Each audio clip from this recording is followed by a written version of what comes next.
On a clear summer night, look straight up and you will find a small golden harp hanging in the dark. Its name is Lyra, the lyre of the ancient Greeks, and one of its stars will one day guide our pole. The Greeks placed the harp of their greatest musician among the stars, where it glows in gold and soft cyan. At the crown of the harp stands blazing Vega, the brightest star in Lyra, a steady blue-white beacon. Welcomed out round bright Vega hang 3 stars that form the Great Summer Triangle, the sky's widest landmark. On a warm, clear night, find the Summer Triangle and the little harp sits right inside its crown. And Lyra's far older than any old sky chart, for it begins with a story of love and terrible loss. Long ago, a gifted young singer named Orpheus could charm every wild creature with a single note of his golden lyre. Even the birds fell silent to hear him, and the wide rivers paused their endless flowing through the green land. And hurried the singer met a maiden named Eurydice, and the two were happily wed in the green valley by the river. Mere joy proved brief, for a dark serpent lay hidden in the long grass of that quiet meadow by the forest path.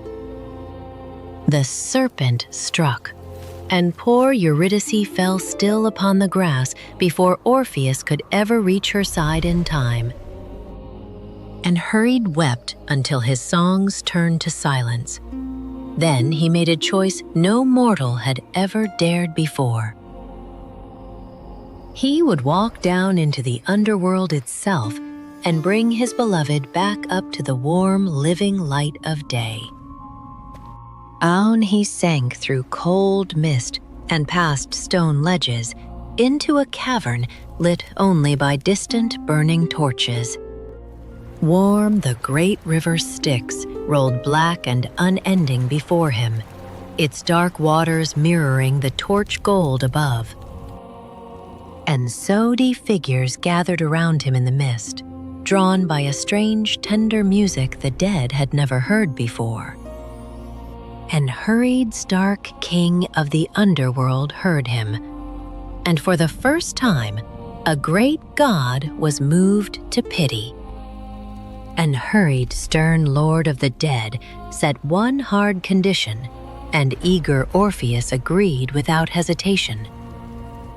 And she would follow him up out of the dark, yet he must not turn his gaze back upon her until they reached the light at last. One single look back, and she would be lost forever, claimed once more by the silent, sunless gloom.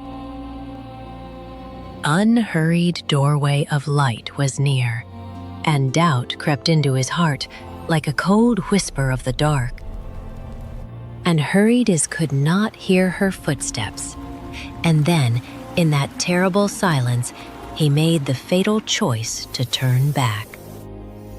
Unhurried's glowing silhouette faded into dust and slipped back into the silent dark, gone forever. Unhurried back all alone into the torchlight, his lyre now dark and cold within his trembling empty hands. Even the impassive gods who had wept at his glowing music could not bear the crushing weight of his endless sorrow. And so they took his lyre up into the sky and set it among the stars so his music would never die. And in there it hangs to this very day, a harp of light, with the brightest star always gleaming at its top. Welcome to the brilliant star is Vega, and to astronomers she has long been the brightest jewel of the whole northern sky. And hurried the nearest bright stars to our own sun, and one of the very first ever photographed at night.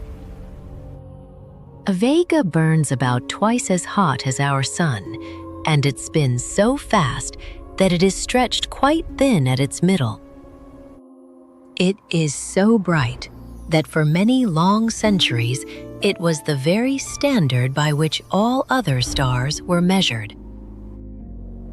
The strangest thing about the star Vega is written in a slow, silent dance far older than any myth. Our spinning planet rocks like a wobbling top, and that slow, gentle wobble steadily shifts where the North Pole points. And because of this slow precession, the pole star of today will certainly not be the pole star of the far future. Earth's tilted axis completes one circle every 26,000 years, a vast, unhurried turning. And might same great turning, blazing Vega will surely one day inherit the crown of the far northern pole. And in about 12,000 years, bright Vega will sit almost exactly near the fixed turning point of our true north. A little harp that mourned Eurydice will become the great fixed guide of all the sailors yet to come at sea. And myth, the astronomy are written in the very same sky, and one small golden lyre holds them both.